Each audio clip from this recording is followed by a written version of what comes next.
Hello, All Patrick. right. Hello. How are you? I'm well, thanks. How are you? I'm doing all right. You look a little bit surprised. A little bit, yes. Good. I think you have directions.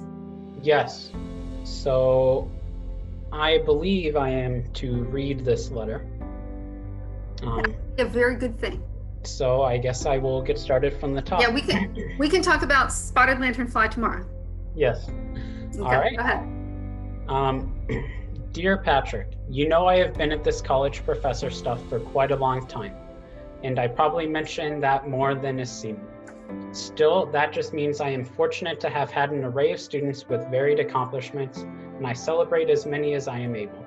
Sometimes those accolades are conventional and obvious, but sometimes they sneak up on me. I turn around and find myself surprised by the strength and talent heretofore hidden from me.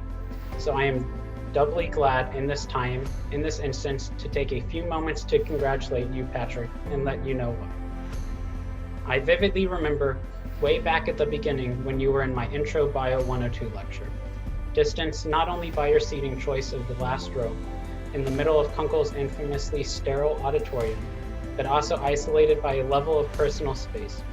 You were self-contained, I think I've told you before. I initially thought you were a second semester senior who would put off his science requirement as long as possible. You will agree with me, this was not a remarkable moment in your career, and I hope you are smiling with this recollection. So you can understand how surprised I was to have you reappear a few semesters later on the roster for my problem-solving course, and how you methodically blew me away. Absolutely. All of a sudden, you were this articulate, engaged, dedicated, and insightful student. Period. When did that happen? In every task I threw at your feet, you picked up with a nod of your head and a polite yes ma'am, and you just delivered, time and again. I came to you mid-semester seeking help with another student in the class having significant health challenges. And I asked if by virtue of your capable performance, would you be willing to reshuffle and pair with this student? You said yes without hesitation. In retrospect, it was your willingness to go the distance that saved that student, figuratively and literally. As the semester wound onward, I wondered if you could rise further to handle being my supplemental instructor for Intro to Bio. I firmly believe that it was your own self-awareness of how hard that course can be that helped so many of those students cope and succeed. When I called on you to consider summer research in my lab, you not only agreed, you volunteered in advance to come on the day-long field trips. You capably executed all we had envisioned for the summer and more. Then you turned your attention to a more topical project, and along the way you helped yet another pair of struggling students. You sought venues to present your own research, and you have cultivated a rising sophomore to continue that work when you take your real leave of Lafayette. I simply could not have asked for a more diligent, dedicated student. Your altruism and work ethic are enviable.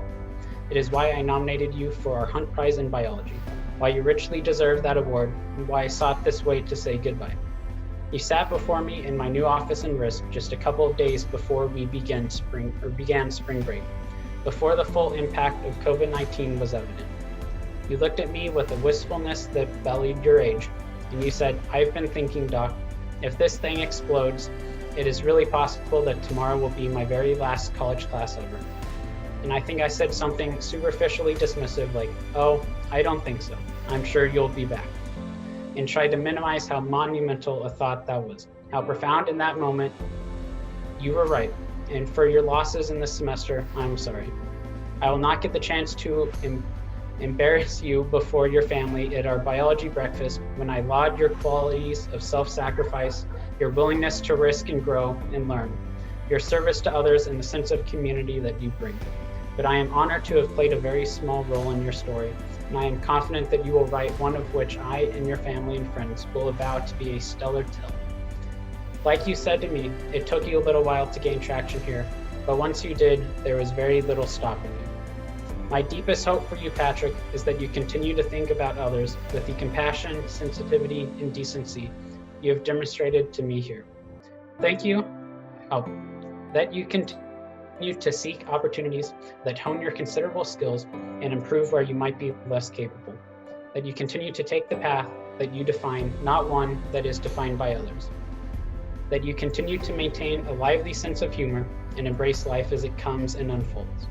Thank you, Patrick, for reminding me once again, and in your uniquely genteel Southern way, why it is I love this profession. Continue to pay it forward and know you will always have a warm welcome back home here on the Hill. Congratulations, Patrick. Warmly, Doc. All right. Wow. Thank you. You're welcome. Thank you. Yeah. No, it's a very well thought out letter. I really. Oh, I thank you.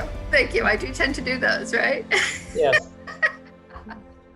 Well, I wasn't sure exactly what was going to happen with this, and this opportunity came up, and it actually, even before we knew about the Hunt Prize or anything else, I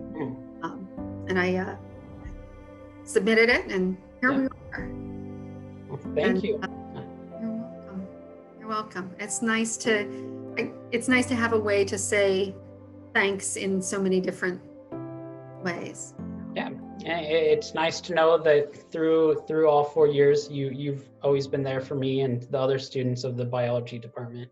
So it's always reassuring knowing that there are professors like you that are at the college.